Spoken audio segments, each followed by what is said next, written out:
முனாஃபிக்குகளுடைய அடையாளங்களை வரிசைப்படுத்துகிற அல்லாஹ் ஜல்ல ஷானஹு வ தஆலா அவர்கள் சோம்பேறிகளாக தொழுவார்கள் என்கிறார்.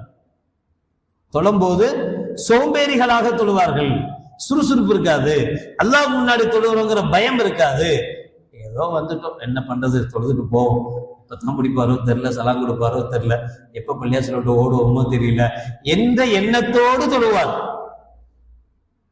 இந்த ஆயத்துக்கு தஃப்சீர் செய்கிற இப்னு அப்பாஸ் ரலியல்லாஹு தஆலா அவர்கள், ரயீசுல் முஃபஸ்ஸிரீன், திருக்குர்ஆன் விரிவுரையாளர்களுடைய தலைவர், கண்மணி நாயகம் ரசூலுல்லாஹி ஸல்லல்லாஹு அலைஹி வஸல்லம் அவர்களால் யா அல்லாஹ் இவருக்கு குர்ஆனுடைய ஞானத்தை வழங்குவாயாக என்று துஆ செய்யப்பட்ட சஹாபி இப்னு அப்பாஸ் ரலியல்லாஹு தஆலா அன்ஹுமா அவர்கள் இந்த ஆயத்துக்கு, தொழுகைக்கு வந்தால் அவர்கள் சோம்பேறியாக தொழுவார்கள் என்கிற இந்த ஆயத்துக்கு விளக்கம் சொல்லுகிற போது அவர்கள் சொல்வார்கள், யக்ரஹு ஐயகூம ரஜுலு இல ஸலாத்தி வ ஹுவ கஸ்லான்.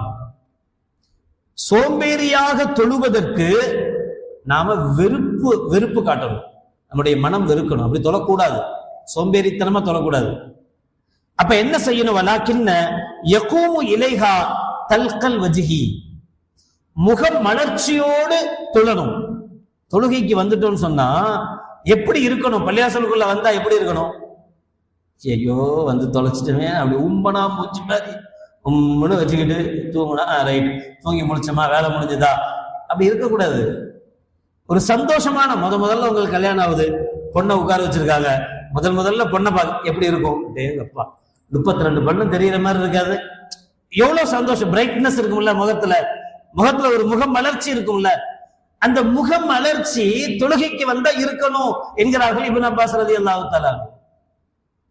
அப்படியே ஏதோ பறிகொடுத்தவன மாதிரி வந்து உட்காரக்கூடாது, ஏதோ நமக்கு என்ன வந்துடுச்சு என்று வந்து உட்காரக்கூடாது. சில பேரெல்லாம் பார்த்தா நமக்கு ரொம்ப கவலையா இருக்கும், பாவம் எவ்வளவு கஷ்டப்பட்ட மனுஷனும் அப்படின்னு. அல்லாஹ் எந்த கஷ்டமும் அவர் கொடுத்திருக்க மாட்டார், நிம்மதியான வாழ்க்கையை கொடுத்திருக்கிறான். அவ்வளவு சந்தோஷமா இருக்கிறவர் கூட பள்ளியாசலுக்கு வந்துட்டா எப்படி ஆயிடுறாரு, அப்படியே முகம் தொங்கி போய் சுருங்கி போய். இப்னு அப்பாஸ் ரலியல்லாஹு தஆலா சொல்றாங்க, யகூமு இலைஹா தல்கல் வஜ்ஹி, எப்படி நீங்க தொழுகையில் நிக்கணும்னு சொன்னா முகம் மலர்ச்சியோடு இருக்கணும், அலீமர் ரகபா, அதிக ஆர்வத்தோடு தொழணும், ஆசையோடு தொழணும், சந்தோஷத்தோடு தொழணும், ஷதீதல் ஃபர்ஹி, அதிக சந்தோஷத்தோடு தொழணும், சாதாரண சந்தோஷம் அல்ல, அதிக சந்தோஷத்தோடு தொழணும். ஏன் தெரியுமா, ஃபஇன்னஹு யுனாஜி அல்லாஹ் தஆலா, ஏன்னா நீங்க அல்லாஹ்வோடு பேசிக் கொண்டிருக்கிறீங்க.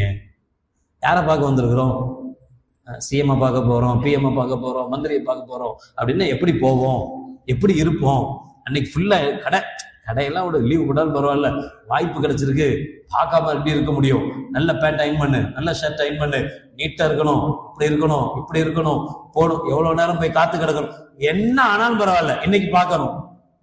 அல்லாவையே பார்க்க வர்றோம், ஆனா பாங்க் சொன்ன உடனே பார்க்க வர்றதுக்கு மனசு வர மாட்டேங்குது, தொழுத உடனே இக்காமத் சொல்லும் போது வர்றதுக்கும் மனசு வர மாட்டேங்குது, இக்காமத் முடிச்சு 4வது ரக்காத் இமாம் சாப் எப்ப முடிப்பாரு அப்படின்னு யோசிக்க வேண்டியது இருக்கு. எந்த இமாம் சாப் தக்பீர் கட்டுறாரு, குரல் கேக்குது அப்படின்னு கேட்டுக்கிறோம், இந்த இமாமா அப்ப இவர் இத்தனை நிமிஷத்துல முடிப்பார், அப்ப இப்ப போனா போறோம், இந்த இமாமா இவர் சீக்கிரம் முடிச்சுவார், அப்ப சீக்கிரம் ஓடும், 4வது ரக்காத்து நம்ம கிடைச்சா போதும்.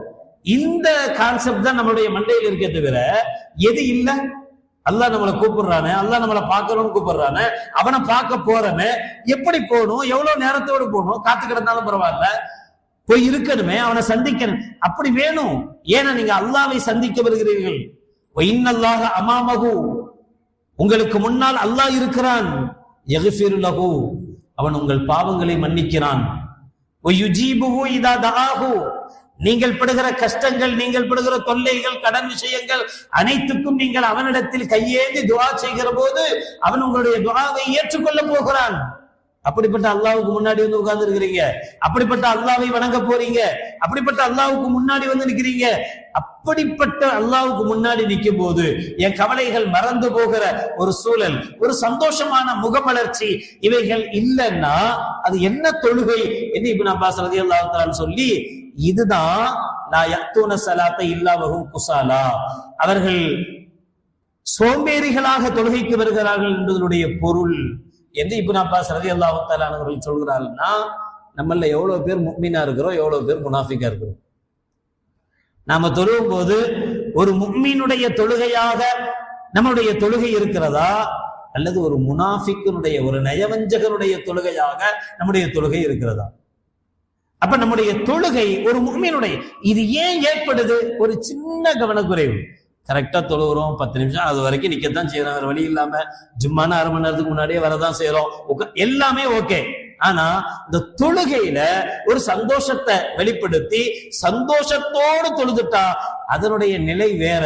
சந்தோஷத்தை இழந்து தொழும்போது அது எவ்வளவு பெரிய பாதிப்பை ஏற்படுத்துகிறது என்கிறார்கள் நபிகள் நாயகம் ரசூலுல்லாஹி ஸல்லல்லாஹு அலைஹி வஸல்லம் அவர்கள். துஆவுல கூட லா யுஸ்தஜாபு அன் கல்பின் காஃபிலின் லாகின் என்பார்கள் ஸல்லல்லாஹு அலைஹி வஸல்லம். பொதுபோக்காக, கவனக்குறைவாக, விளையாட்டுத்தனமாக செய்கிற துஆக்களை அல்லாஹ் ஏற்றுக்கொள்வதே இல்லை.